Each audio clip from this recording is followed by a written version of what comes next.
Сәлеметсіздер ме менің көрермендерім? Бүгін мен қызылшадан икра салатын жабатын боламын. Міне осындай керемет салат болып шығады, өте дәмді. Мен алдын ала барлық керекті заттарын бәрін тазалап, жуып, барлығын ет тартқыштан өткізіп алдым.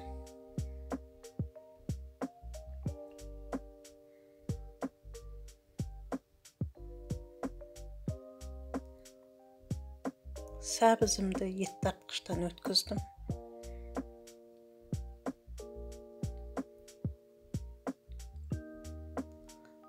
Қызылшамды да ет тартқыштан өткізіп алдым.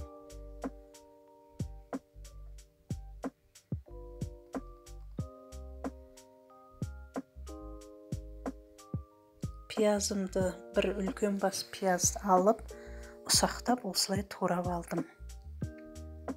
Қызыл болгар бұрышын алдым, оны да ет тартқыштан өткізіп алдым.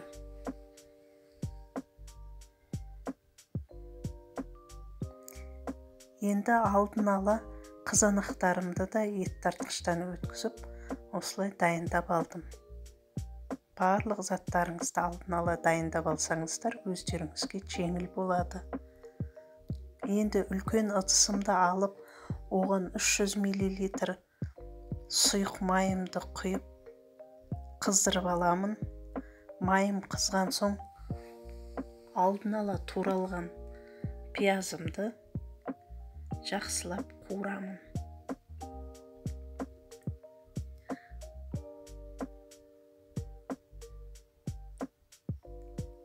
Сарғайғанша жақсылап қуырып аламын.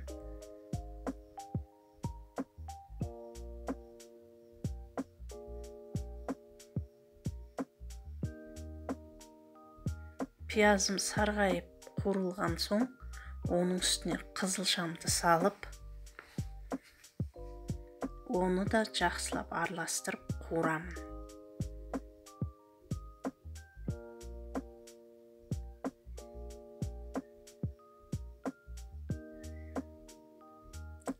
Асты жабысып қалмас үшін қозғап отырыңыздар. Түбін қозғап араластырып отырыңыздар.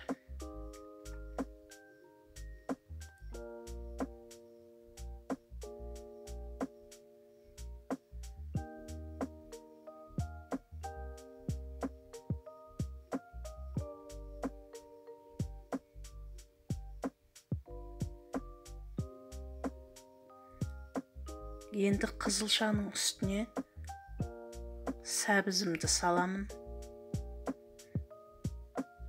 Оны да жақсылап араластырып қуырамын.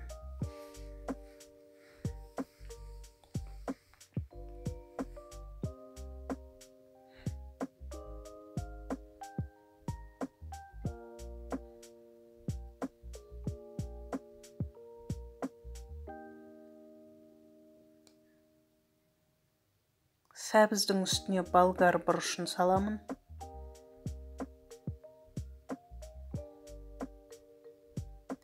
Оны да жақсылап араластырамын. Енді қызанақтың соғын үстіне құямын.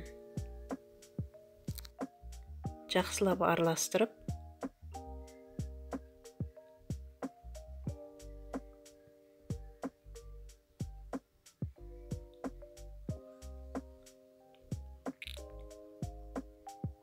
үстіне тұз саламын.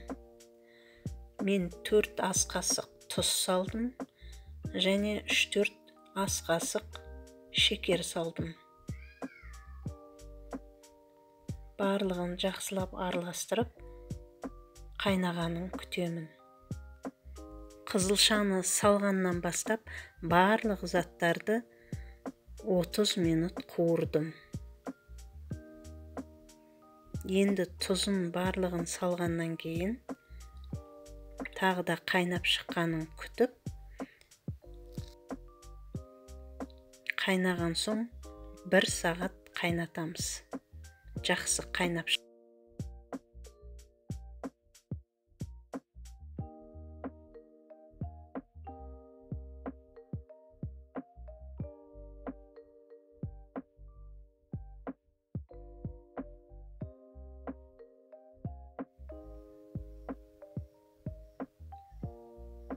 Қызылшамыз 1 сағат қайнаған соң, үстіне алдын ала туралған сарымсақ пен ашты бұрышты саламын.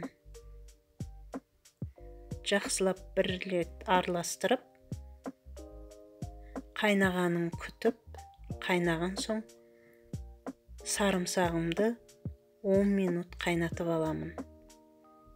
Қайнаған соң 10 минуттан кейін 4 ас қасық 9%-лық уксусымды құйып, қақпағын жауып, 5 минут тағы да қайнатамын. Осы қызылша салатын жасап көріңіздер.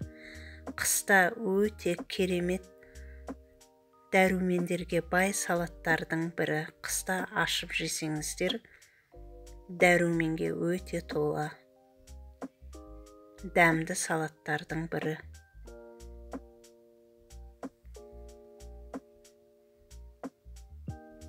Енді алдын ала буланған банкілерімізге дайын болған салатымды құямын.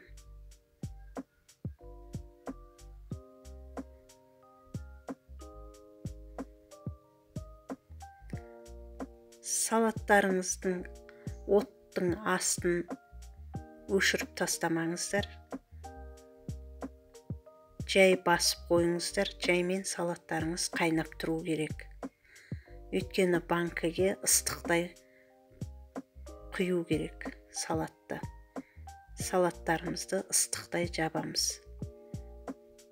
Сонда банкілеріңіз атылмайтын болады.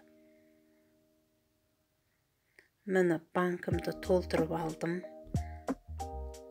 Банкіні жақсылап толтырыңыздар. Міне барлық банкілерімді жауып алдым. Менде 11 литр шықты. Осы рецепт бойынша банкілеріңіздің қақпағын жақсылап тексеріп алыңыздар. Міне өте керемет болып шықты. Жақсы жабылғанын тексеріңіздер. Банкілерді жауып болған соң қақпағын төмен қаратып, жылы орап жауып қоямыз 1 суткаға. 1 суткадан кейін салқын жерге қойсаңыздар болады. Мінекей осындай керемет салат, дәмді, түсі де әдемі керемет салат болып шығады. Менімен бірге болғандарыңызға рахмет. Егер менің видеом ұнаса, маған подписаться етіп, комментарий жазып, лайк қоюды ұмытпаңыздар. Алда әлі тағы да керемет рецепттер болады. Сау болыңыздар.